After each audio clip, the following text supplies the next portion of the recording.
Hi everybody, and welcome to part 2 of the recovery series. So if you watched the last video, that one went over the basics on what recovery is, as well as the cards that interact with it, and then a couple of other things like ego manifestation and mental reconstruction. So this time, I'm going to be covering the items that interact with recovery. Which ones work and which ones don't. So, if you don't know what recovery actually is or how it actually works, please go check the other video. It's at the beginning of it, so it shouldn't take too long, and then you can come back and you can understand possibly why some things work and why some things don't. So, let's get straight into it then. First of all, let's go over the items that don't work. Then after that, I'll go over the items that do work, and then I'll kind of explain like how this all works together with recovery. So first of all, the list of items that don't work is actually extremely small currently. Much with like some of the other cards that might exist that could interact with recovery. Because the Spiral Tower of Screams is not out at the moment of this being recorded and being made and uploaded and all that jazz, I will have a follow-up with possible items that could interact with it. So, until I could confirm those, I do have theories on which ones could work and which ones don't, but until I can absolutely confirm those ones, I won't be talking about them in this video. I'm only talking about the items that actually interact within a battle. So something that you could proc during a fight, such as like Great Rift, doing your basins, doing battle missions, just doing the chaos even, like literally any of that content. Which, by the by, yes, doing your basins and doing the battle missions, those are waves within one battle. So any items or cards or anything that interacts with at the end of battle doesn't actually carry over between like the waves that you have, like your simulation room when you're farming your potentials and whatnot. Those aren't 3 different battles, it's one battle with 3 waves. So yeah, I did try to test some of these. They do not work in those instances, which is why we need to wait for the Spiral Tower to actually come out and see if that actually does work as separate battles and not just waves. So until then, don't worry about any end of battle shenanigans. Now that that lengthy explanation is done with, let's go over the 3 items that do not work with recovery. The first one being Nature's Gift. This thing does not work. It is a heal for 40% at the end of turn. Then, the next thing that doesn't work is the Cursed Doll. At the start of turn, heal 60% for each status ailment and curse card in hand. This doesn't work, and I did test it with my low-level Kron, but it still works because Kron does have status ailment cards with the what are they called? This thing? I don't play Kron, so. And the last item that currently doesn't work would be the Call of the Ancient Spirit. On critical hit, heal 10%. And yes, that does work for AoEs and multi-hits. It can trigger multiple times, but each instance of these heals does not count as recovery.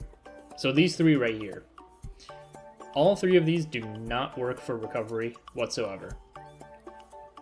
I can get into how I found that out and why it sort of will make sense. Unless they change this in the future, it will make sense and it will be consistent throughout any items that they add in the future.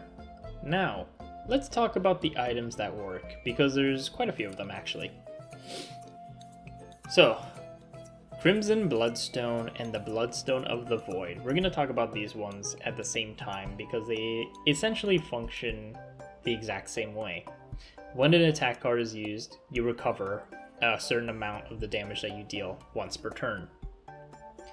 So the way that this works is that anytime the combatant that has this item, the first attack that they do, using an attack card, it will deal damage, and then however much damage you dealt, you get a heal based on, you know, whatever percentage.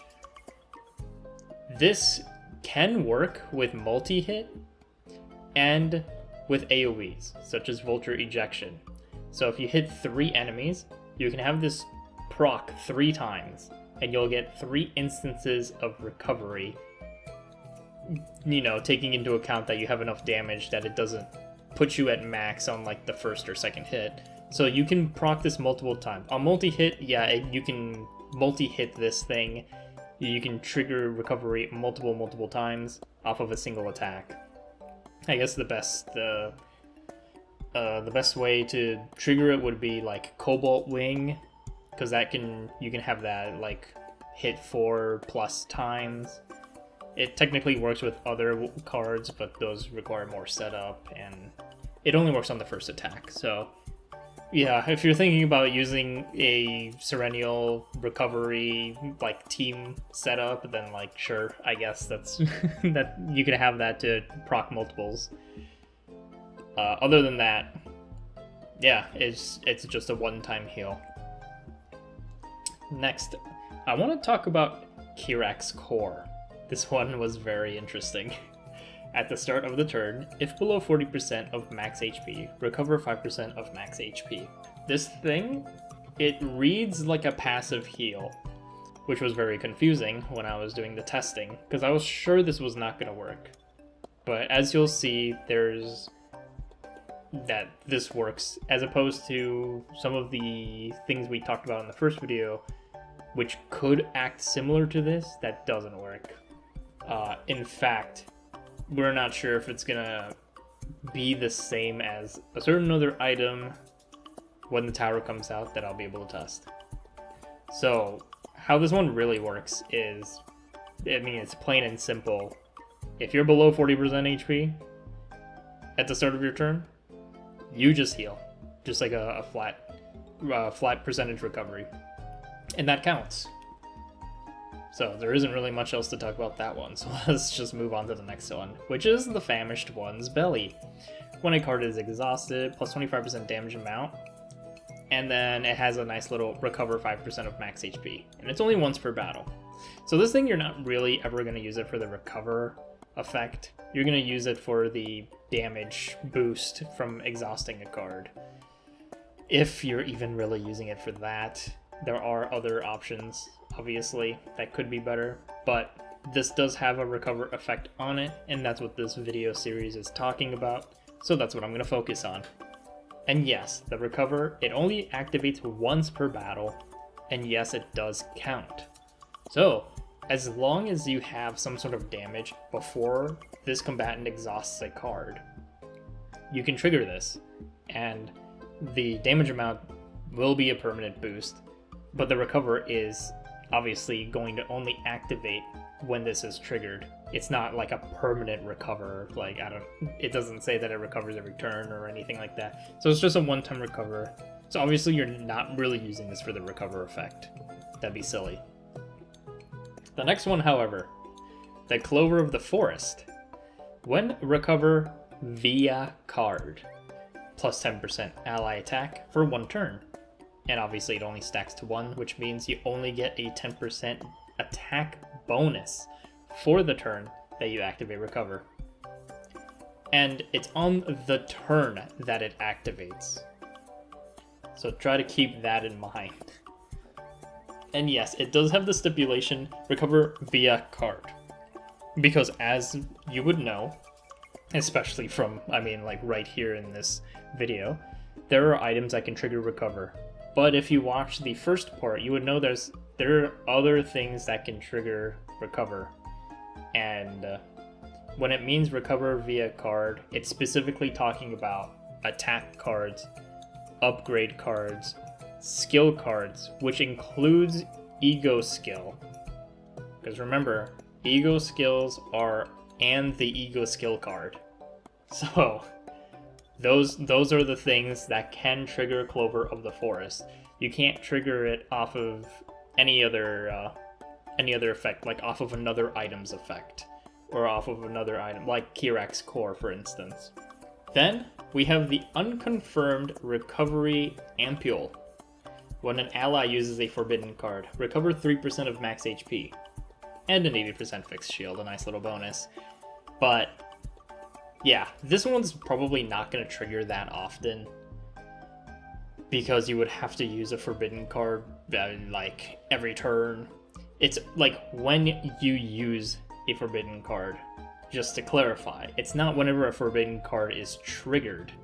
So you can't take like the upgrade and every time that activates its effect and recovers you, this isn't gonna also recover you. No, it's whenever you play a forbidden card from hand. So yeah, this is only going to trigger very so often, and yes, it does count as recovery if you're not at full HP. And finally, for our last 3 items, which we could just, bundle together and just do them as one item. You might already know this if you've seen my other videos, but it is the branches. Branch of the Sacred Tree. Branch of the Evil Tree. Branch of Eternity. This thing took me a while to get as well, so that's delayed the video quite a bit. These branches, they all have a on heal or recover effect that does something. It's all like similar. But there's a couple of things here that I did want to clarify that are a bit interesting. So these branches, they have an on heal or recover effect. Actually, should just say it's an on and recover effect, because they don't work on heal.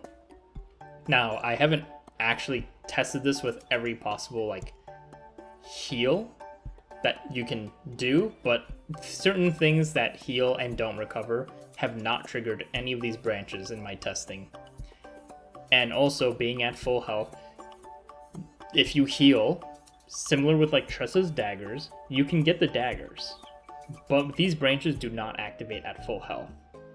So the wording is a bit odd, and I'm not really going to go into it too much again, like I did a video on this already. So it should just say on recover, inflict fixed damage, blah blah blah blah blah, and whatever, right? It's redundant to say on heal or recover, because anytime that you are doing a recover, you are technically healing, but anytime you heal, you don't have to recover, because you can do it at full health. So anyways, these 3 all function only off of recover. That's something that needs to be fixed, at least in the text. It's not obviously super important, because who cares about the recover and healing and the nuances between them, but it is misrepresenting how the item actually works. It's not what it does. And you can notice that some of them say recover, and then one says heal. It does, from my testing, because you have to recover to even trigger them, they should all just say recover amount. I don't know why the Sacred Tree one says the percentage of heal amount. That should just also be changed to recover amount. Alright, so how did I come to this conclusion with the items? Well, actually the items are the easiest one to go over, because unlike ego manifestations and cards, there is a pattern here. And when I get to testing some of the other stuff with the Spiral Tower of Screams, I'll be able to truly confirm this 100%. But for now, it seems like every item that specifies heal does not recover, and every item that specifies on recover actually works on recover or does recovery effects. So I guess the basic rule of thumb for the items is going to be, if the item says that it heals you, don't count on it actually working for recovery and recovery effects. And if the item says that it recovers, that there's a very good chance that it either actually counts as a recovery or only activates on recover effects. And yeah, that's about it for that. So hopefully this information was easily digestible. I know the items was going to take a lot longer because I went through every single item that I could get, which I'm pretty sure these are all the items that heal or interact with recover. Like I said, this is what we have currently at the moment. Any follow-ups I'll end up doing in the future, obviously, to correct information or to add on to this whenever we get new items and whatnot. So thank you so much for hanging out.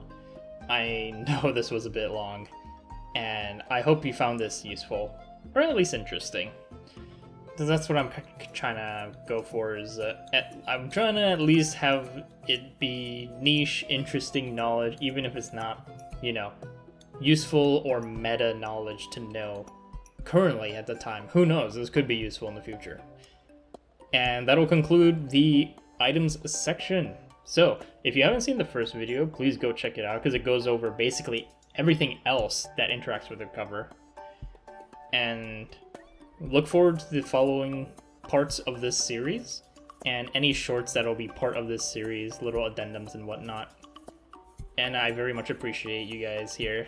So I hope you have a good night, morning, time zone, whatever it is for you. Bye-bye!